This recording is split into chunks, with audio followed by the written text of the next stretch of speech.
Hi, we are still in Unit 6A, and today we're working on Section 5, which is working with the equations of circles again, but this time we're going to work with a different form and have to use a process called completing the square to write the equation in standard form. So you're going to be given a form that we call like conic form. It's also referred to like general form.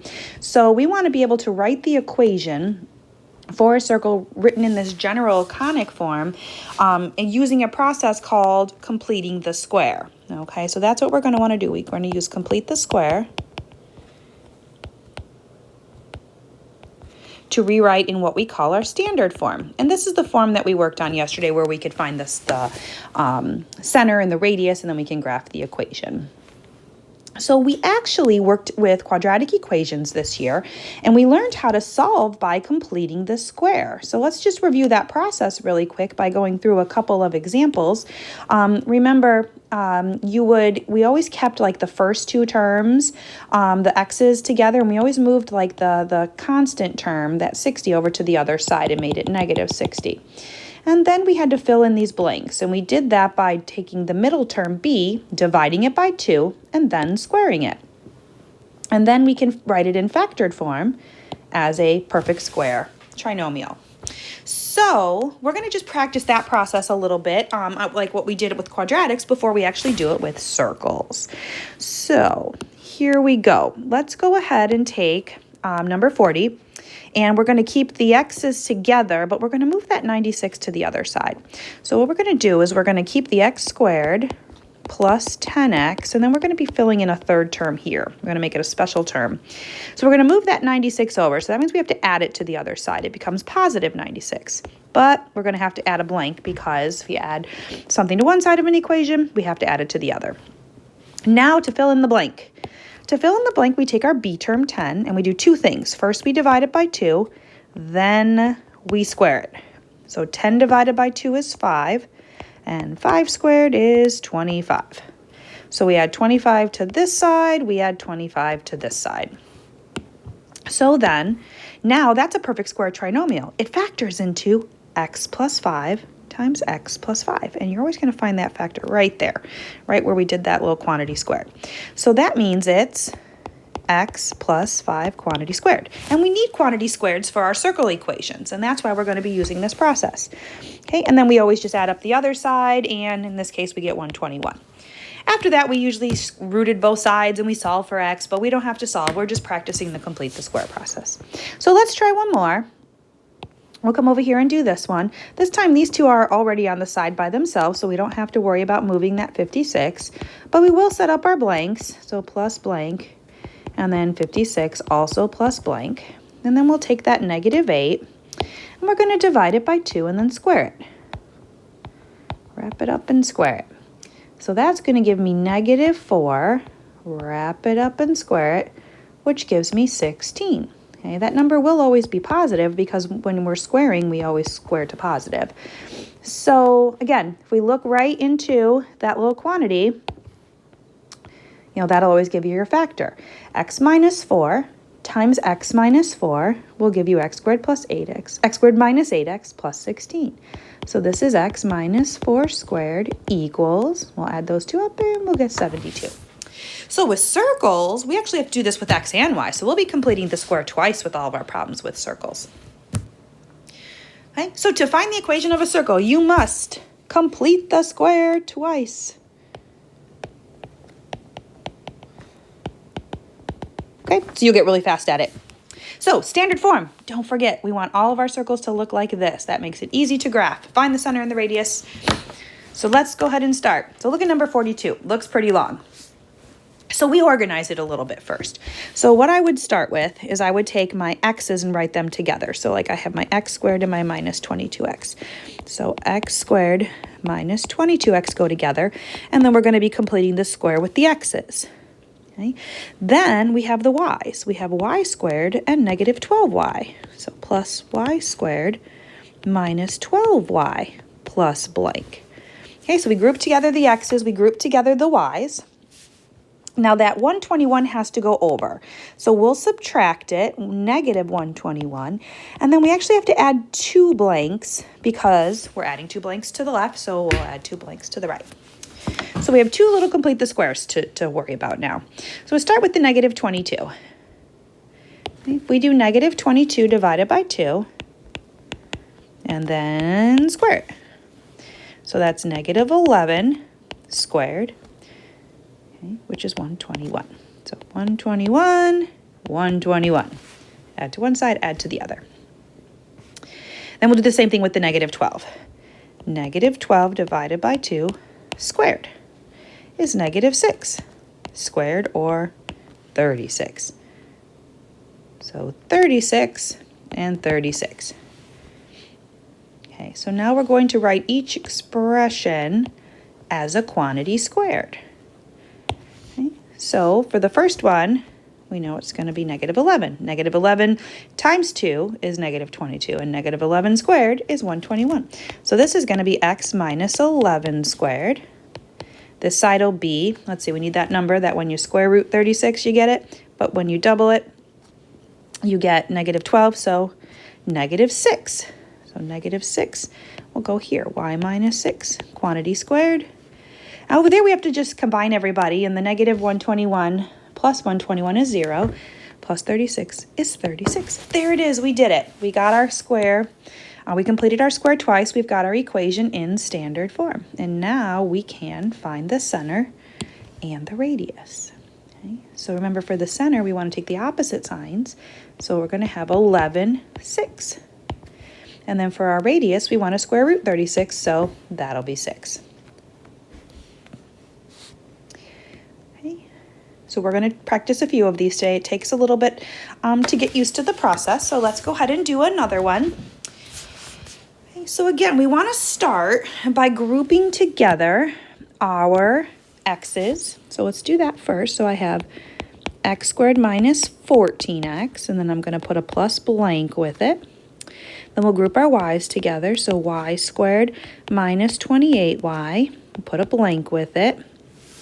Now we have 220 that we have to subtract off. So minus 220 plus blank plus blank. So we'll be adding 2 blanks again. All right, so let's try to do our complete the square twice. We've got negative 14 divided by 2, and then we will square it. So negative 7 squared is 49. So we're going to put a 49 here and here. Now we'll do the same thing with negative 28. Negative 28 divided by 2 squared, which is negative 14 squared, which is kind of big, 196. So we'll put that there and there.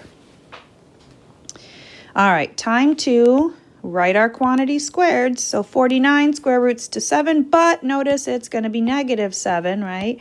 Because negative 14 is what the outers and inners would have to add to. So we're going to need x minus 7 squared. And then 196 square roots to 14, but again negative because we have negative 28. So negative 14, there was our negative 7. So x minus 14 squared equals, and we add all that stuff up, we actually get 25. So we can do our center and our radius. So our center again comes from the opposite of h, so we're going to go with 7, and the opposite of k, 14. And our radius is the square root of 25, 5.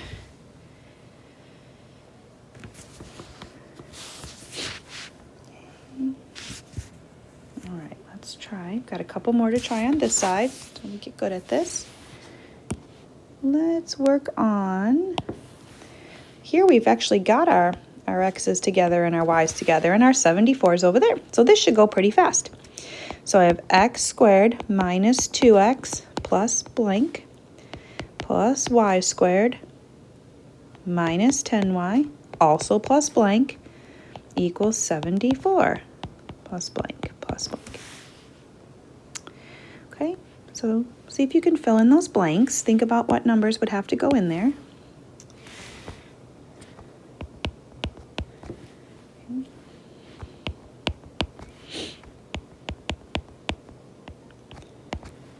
So that first one's just positive 1. Our second one, we've got negative 10 divided by 2 squared is negative 5 squared, which is 25. So I'll put 25 here and 1 and 25 over here. All right, so middle term divided by 2 and then squared. All right, well, square root of 1 is 1, but we have to add the negative 2, so that's why it's x minus 1 squared. X minus 1 and x minus 1 would FOIL out to that. And then for 25, we're going to use 5, but again, it has to be negative to add to negative 10 in the middle. Now, when we add that stuff over there, we actually end up getting 100. So our center and radius we can get again. Center, 1, 5. Radius, 10. We'll do one more before we have you try one on your own. All right, let's start with grouping our x's together. So I have x squared minus 28x plus blank plus y squared plus 8y plus blank equals. This time we've got that negative, we got that 211 on the left, so we move it over, make it negative, and then add our 2 blanks. All right, let's see if we can fill in the blanks. I think we worked with this negative 28 once already. Negative 28 divided by 2 and then squared gives us negative 14 squared, which is 196. Okay, so kind of a big one. Let's change colors, we'll do there. So 196, and then we'll put 196 over here. And then we'll do the same thing with the 8. Probably do that one in our head. 8 divided by 2 is 4.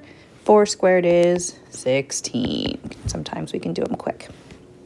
All right, so this one's going to have to be minus because, again, I see that minus 28 there. So x minus 14 squared. But this one gets to be positive because it's positive 8. So y plus 4 times y plus 4 would give us y squared plus 8y plus 16. And then over here we get, I think we actually get 1 when we add all that up. So center and radius. This time we have 14, negative 4 when we take our opposite signs. And our radius is the square root of 1, which is still 1. I'll put 1 there. So a tiny little circle with a tiny little radius. Okay, so now it's time for you to pause the video, and I want you to try this one on your own. Okay, and so once you complete the square, find the radius and the center.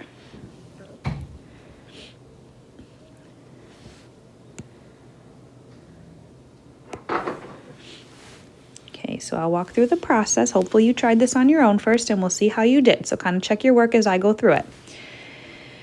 So I have x squared minus 18x plus blank plus y squared plus 14y plus blank equals negative 129 plus blank plus blank. All right, now I'm going to do my blank filling in. So negative 18 divided by 2 is negative 9, squared is 81. 14 divided by 2 is 7, and 7 squared is 49. So I can add 81 and 49. Now because of the minus in there, I have x minus 9 squared. Because of the plus there, I have y plus 7 squared. And then when I combine all of those up, I think I get 1 again. Yep, we do. We get 1. So our center then would have to be 9, 7. Oops, I did that wrong. It's actually 9, negative 7. And then our radius is the square root of 1, which is 1. And that's our answer. So here's our standard form. And here's our center and our radius. So that's it for completing the square. So now we can take any of our equations in conic or general form and we can turn them into standard form, and then of course we could graph them. That would be the next thing to ask. So that is it for this section 5.